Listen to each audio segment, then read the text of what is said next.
Australians, all let us rejoice, for we are young and free. We've golden soil and wealth for toil, our home is girthed by sea.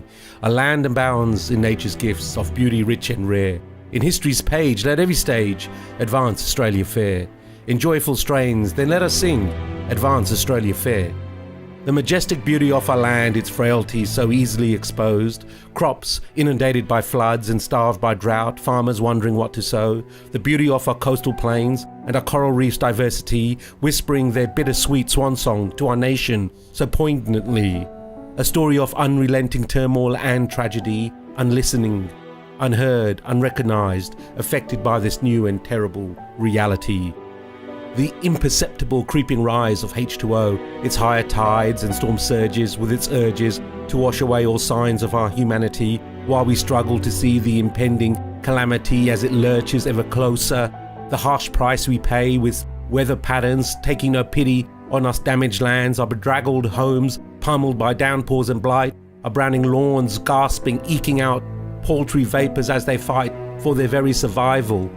We stare on in false ecstasy, with false bravado at our lucky country, with idle chatter and polite social conversation. We fixate on investment of house prices with all their fallacies, choosing to ignore the elephant trumpeting in our room. Can you not see, Caesar? Rome is burning.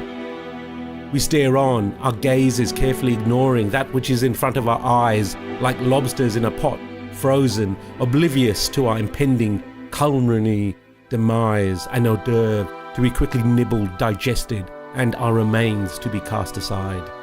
Why so much apathy to this danger? The signals clearly in front of our eyes. How big do the billboards need to be recognized? Do the neon lights need to be flashing, the foghorns blaring? What can we surmise? What will it take for us to stumble off the couch, stumbling as if drunk, with bleary eyes, with uncertainty, with sweaty bodies fattened by inaction, with little consensus of the right path, with trepidation and meditation, but now with conviction? Be brave, suck it in, we will enter the fray. Lead on, Macduff, lead on. Are we dare frozen by some blinding headlight? Is our political system too broken, too focused on sound bites that have no might? Are media chasing headline stories of vacuous celebrities that amount only to a pregnant pause? Are scientists shouting in the wilderness, their voices drowned out, not finding a voice that can be heard, not finding a connection to the greater cause? In this desert, do we simply bury our heads in the sand? Is the problem too large for us to understand? So do we shrug our shoulders and continue on our way? Do we have the power and wherewithal to stay, to fight? Are we delegating our responsibility, believing that a higher power would be our salvation? That there will be no need for consternation, that the mighty Lord in his revelations will save us from our flaws? Is that our mitigation? But just in case, can we not in our busy lives simply take a moment to inhale, close our eyes, listen, pause? Do we not feel some foreboding? A faint tingling in our bodies, the tip of our tongue, our second sense? If we strain our eyes, do we not see the shadows lurking? How do we tear away a popcorn generation, one weaned on the teat that is our fixation, a Facebook generation that will pout, take a pic and share their devotion, hungry counting their ephemeral adulation, and a commitment so slight that as a wispy breeze it simply ends with a like? How do we put a stop to mind-numbing activity? How do we shift our gaze to the fore to help us realize that the world's fuse has been lit, that this may lead to a moment that leaves the world with no option but to eject us while our species that is still in its infancy, a not so innocent babe in arms, snuffed out before its legacy has even begun?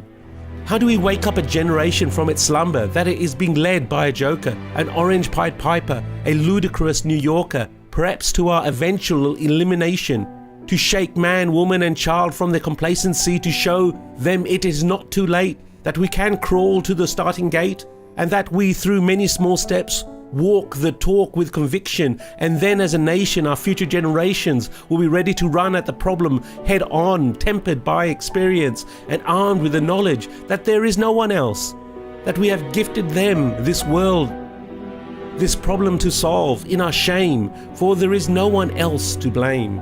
I hope not too late. There is hope Can we use technology effectively to connect emotionally, to tear the bleary-eyed from their stupor with tools to hook them, not with far-fetched fantasy, but to show them the effects of climate change now to their hometowns, communities and families, with tools that let them see the impact firsthand, that tell a story they can understand, to open their eyes and digest a future chapter to be written from that dusty book, you know, that book that they never picked up from the library, in a lonely corner. What's it called? Ah, yes, that's the section. That's called non-fiction. With attention hooked, can we take the protagonist on their life journey? The ups and downs, can we show them the bigger picture, the impact of inaction, not simply to the economy, but life itself, in all its glory, on a knife edge? And in that cutting moment, which way will it fall? Can we help guide its sway? Can we show them how the lack of environment policy, not demanding we answer the hard question, guys, wicked problems to be solved? Can you put data in their hands, help them with a crossword puzzle to make informed decisions for our land?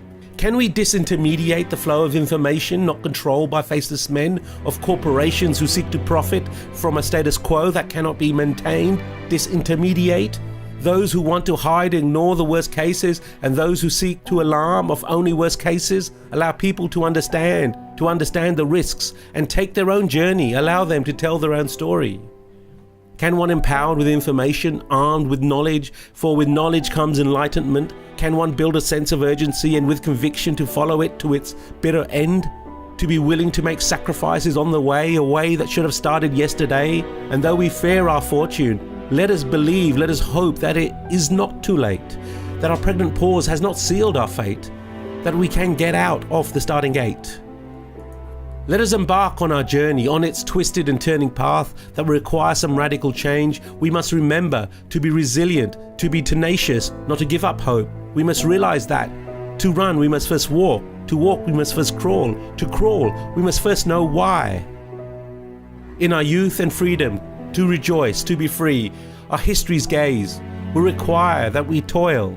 Nature's gifts are waiting, and through our strains we will rebuild our lucky country. And we will sing, we will advance Australia fair.